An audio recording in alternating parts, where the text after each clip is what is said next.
কখনো মেয়েদের ফাঁদে পড়বে না। এই বোকা ছেলে, তোমাকে বলছি, মেয়ের সাথে গল্প করো না। দেখো, তওবা করে উঠো, আস্তাগফিরুল্লাহ ওয়া আতুবু ইলাইহি।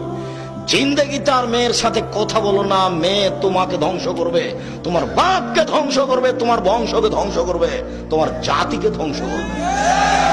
রাসূল সাল্লাল্লাহু আলাইহি সাল্লাম বলছেন, সবচেয়ে মানুষের জন্য ভয়াবহ, সবচেয়ে মানুষের জন্য বিপজ্জনক বস্তু হলো নারী। আমি মুহাম্মদ সাল্লাল্লাহু আলাইহি সাল্লাম ছেড়ে যায়নি কোনো বস্তু যেটা পুরুষের জন্য বিপজ্জনক হতে পারে নারীদের চেয়ে। দেখো তুমি কিভাবে ভাষা উল্টিয়ে দিল হাতে হাতে। জীবনে কোনোদিন তার সাথে প্রেমের গল্প করো না।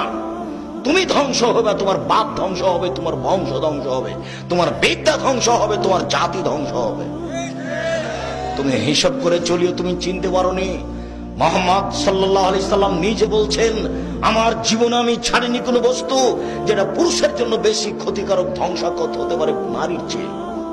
মুহাম্মদ সাল্লাল্লাহু আলাইহি সাল্লাম বলেন, ইন্নান নিসা হাওয়াইলু শয়তান, নিশ্চয় হচ্ছে মহিলারা শয়তানের জাল।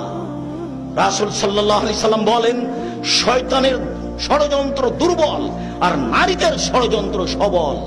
তিনি বলেন, ও নারী জাতি, আমি দেখিনি তোমাদের চেয়ে কাউকে বুদ্ধিমানের বুদ্ধিকে নষ্ট করতে পারো। ও নারী জাতি, তোমরা এমন জাতি যে বুদ্ধিমানের বুদ্ধিকে নষ্ট করতে পারো। একবার তোমার দিকে হাসি দিয়ে যদি কথা বলে, তাহলে তোমার বুদ্ধি হারিয়ে যাবে।